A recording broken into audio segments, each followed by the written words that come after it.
long before the advent of television and plasma screens, before multi-screen cinema complexes in shopping malls, and before the global Bollywood revolution. It was the film theatres of Durbans Grey Street precinct that provided celluloid entertainment for the city's residents of Indian descent. For almost 40 years until the 1990s, Durban cinema revelled in its own golden age. The east end of Victoria Street was host to a dazzling choice of cinemas. In their heyday, they offered an escape from the grind of daily life under apartheid and the possibility to lose oneself in the heady fantasy that the silver screen promised. Aziz Hassim is a long-time resident of the Casbah, as the Grey Street area was known, and he is author of the best-selling novel, The Lotus People. He recalls those times. The old cinemas were, of course, the Royal Picture Palace.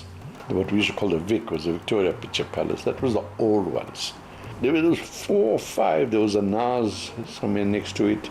Then, of course, came the Avalon Cinema. I mean, they've been there for 70-odd years in the cinema business. The Avalon Cinema was the place to go to.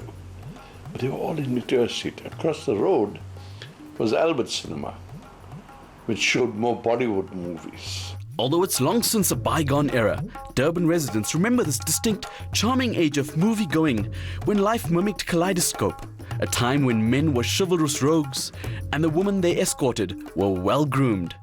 In those days you went to cinemas, I'll tell you something, the men dressed in the suit and tie, the women dressed in their best saris, because it was a special outing.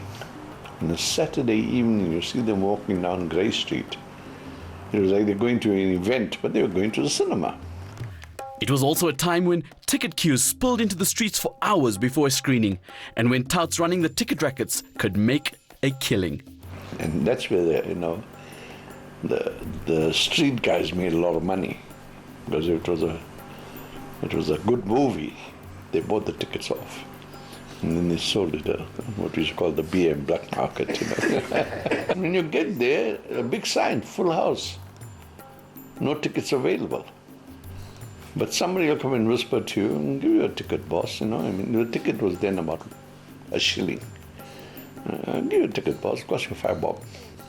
You're gonna buy 2 tickets at 10 shillings. It's costing you, but to impress your girlfriend, say, I can get tickets.